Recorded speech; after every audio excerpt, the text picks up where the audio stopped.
பொதுவாக ஒவ்வொரு கற்றுக்கொள்ள வேண்டிய ஒன்றே ஒன்றுதான். நம்முடைய பேரவைத் தலைவர் சொன்னதை போல, நம்முடைய வெற்றி கழகத்துடைய தலைவர் தமிழக முதலமைச்சர் விரும்புவதை போல, இந்த சபையை பொறுத்தவரையில் எதிர்காலத்தில் நாம் என்ன செய்யலாம்? தமிழகத்துக்கு அந்த கருத்துக்களை பரிமாறிக்கொண்டால் மகிழ்ச்சியாக இருக்கும் என்று விரும்புகிறார்கள்.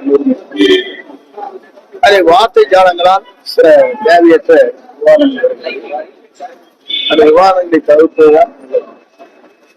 234 சட்டமன்ற உறுப்பினர்கள் தான் கொடுக்கிறது விவாதம் பண்ணல. அதுல ஒரு சிலர் வண்டி வேண்டாம், இருக்கிறவங்களுக்கு ஏது கொடுக்குறீங்க, இவங்க நிதி சபை ஜாஸ்தியா இருக்கிறதுனால மாற்றத்தை ஏன் தர்றாங்க.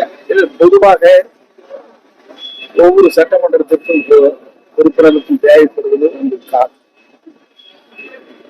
அதே நேரத்தில் ஒரு ஓட்டுநர், ஒரு உதவியாளர் தேவை. ஒரு சட்டமன்ற உறுப்பினருடைய தன் பணிகளை அவர் சிறப்பாக ஆற்ற வேண்டும் என்று சொன்னால் இதெல்லாம் தேவைப்படுகிற ஒன்று. ஒன்றிய குழுவில் இருக்கிற ஊராட்சி ஒன்றியத்தை சார்ந்திருக்கிற ஊராட்சி மன்றத்தினுடைய ஒன்றிய குழுடைய தலைவர்களுக்கே, அதே போல நகராட்சியில் இருக்கிற தலைவர்களுக்கும் தனியாகவே குழு ஒவ்வொரு வாரமும் வழங்கப்பட்டிருக்கிறது. இது திராவிட முன்னேற்ற கழக ஆட்சியில் நடந்திருக்கிறது. இப்போது சட்டமன்ற உறுப்பினர் கொடுத்தது அவர்கள் எங்களுக்கு வேண்டியதில்லை என்று சொல்வதற்கு காரணம், அவர்கள் அதை நிறைவேற்ற முடியவில்லை என்ற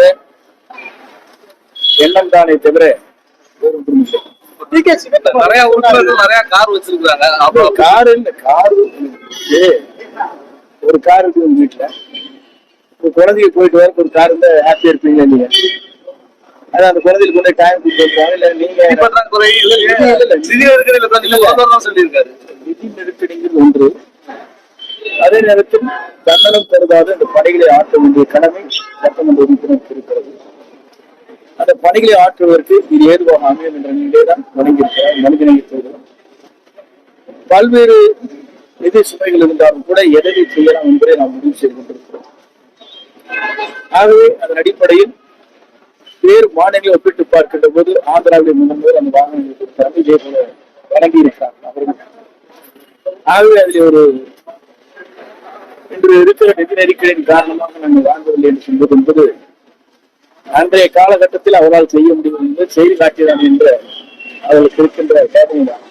கர்நாடக முதலமைச்சர் மேகதாது அணை உங்களுக்காக தான் கட்ட, எங்களுக்காக கட்டல அப்படிங்கிற மாதிரி. மேகதாது அணையை பொறுத்தவரை முதலமைச்சர் தெளிவாக இருக்கிறார். ஒரு செங்கலை கூட அங்கே வைக்க முடியாது என்பது நம்முடைய கொள்கை முடிவுகள் அதிலே தெளிவாக இருக்கிறார்கள். ஆகவே அவரை பொறுத்தவரையில் நேற்றையில் பேசுகிற போது கூட நம்முடைய உள்துறை அமைச்சரிடத்திலே தெளிவாக அந்த கருத்துக்களை வலியுறுத்தியிருக்கிறார். ஆகவே நம்மை பொறுத்தவரை நம்முடைய தேவைகள் காவிரி டெல்டா என்று சொல்லப்படுகிற நம்முடைய நிலங்கள் அனைத்தும் இங்கே அணை கட்டுகிற போது நாம் ஏற்படுகிற ஆபத்துக்களை தெளிவுபடுத்தியிருக்கிறார்கள். ஆகவே நம்முடைய அரசு தெளிவான அந்த முடிவுகளை மேற்கொண்டிருக்கிறது. என்றைக்கும் அவர்கள் அணை கட்ட இயலாது. தமிழக அரசுடைய நிலைப்பாட்டிலிருந்து மாறி அவர் கட்ட இயலாது. அரசை கண்டித்தும் அதிகாரிகளை கண்டித்தும் நாளை மார்க்சிஸ்ட் தமிழகம் முழுவதும் போராட்டங்கள்ல ஈடுபட்டிருக்காங்க. அவங்களுடைய குற்றச்சாட்டுகளுக்கு தாவேகா தரப்பு நேரடியான பதில் சொல்லலாம். அமைச்சர் சம்பந்தப்பட்ட அமைச்சர் சொல்லிட்டாரு, நீங்கள் வறட்சி என்ற முறையில் அதே நேரத்தில் அங்கே இருக்கிற உடனடியாக வறட்சி பணிகளுக்கு நிதிகள் வழங்கிட வேண்டும் என்று சொன்னாங்க. நான் அவருக்கு ஒரே ஒரு வேண்டுகோள் தான் வைக்கிறேன்.